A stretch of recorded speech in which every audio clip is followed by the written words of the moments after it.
Welcome to today's episode of Heard and Seen Around. I am Rajesh Karipurath. This is my take on macroeconomic and geoeconomic data points which I find interesting. I hope you enjoy watching it as much as I enjoyed curating it. Cheers.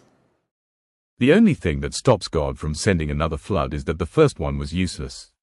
Nicholas Chamfort. Happiness is having a large, loving, caring, close-knit family in another city.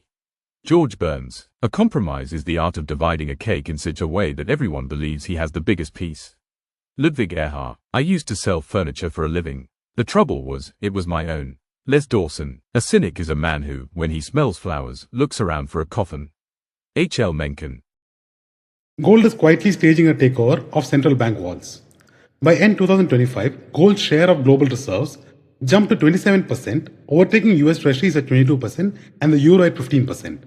But before gold bugs start ordering victory banners, the ECB notes much of this leap comes from higher gold prices rather than massive new buying. Strip out the price effect and gold's share drops back to 16%, tied with the euro, while treasuries remain ahead at 26%. Still, with countries like Poland, China and Turkey adding bullion, the message is clear. Central banks are diversifying their emergency toolkit. India's refiners are suddenly acting less like exporters and more like emergency stock managers. Oil products exports plunged 31% year-on-year in May to just 878,000 barrels a day, the lowest level in nearly 4 years, and a sharp fall from the 1.5 million barrels per day peak seen last September. The disruption around the Strait of Hormuz has forced refiners to prioritize domestic fuel availability while more capacity is being diverted towards LPG production. A critical move after India previously sourced around 90% of its LPG imports from the Middle East. In short, energy security is now trumping export revenues. As Winston Churchill said, however beautiful the strategy, you should occasionally look at the results. Forget roads and bridges, America is now pouring more concrete into algorithms. Data center construction spending surged 28% year-on-year to a record $50.7 billion, overtaking government transportation spending at $49.9 billion for the first time ever. Even more striking, data center spending has exploded 357% since 2022 versus just 16% growth in transport infra. The AI race is no longer about software, it's becoming a full-scale infra boom. The factories of the digital age aren't making cars, they're training chatbots and crunching data. As Yogi Berra said, the future ain't what it used to be.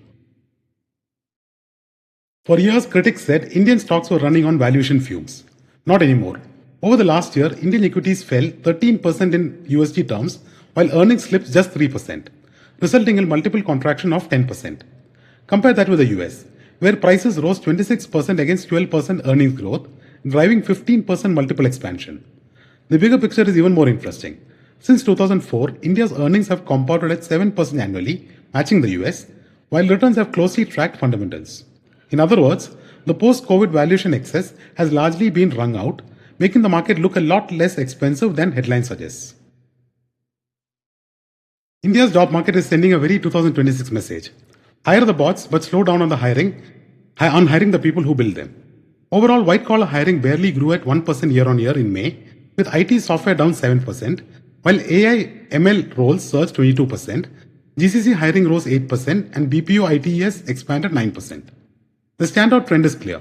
Companies are still spending on technology, but increasingly on AI specialists, automation and support functions, rather than broad-basing software hiring. It's less a tech slowdown and more a tech reshuffle. As Charles Darwin said, it's not the strongest that survive, but the most adaptable.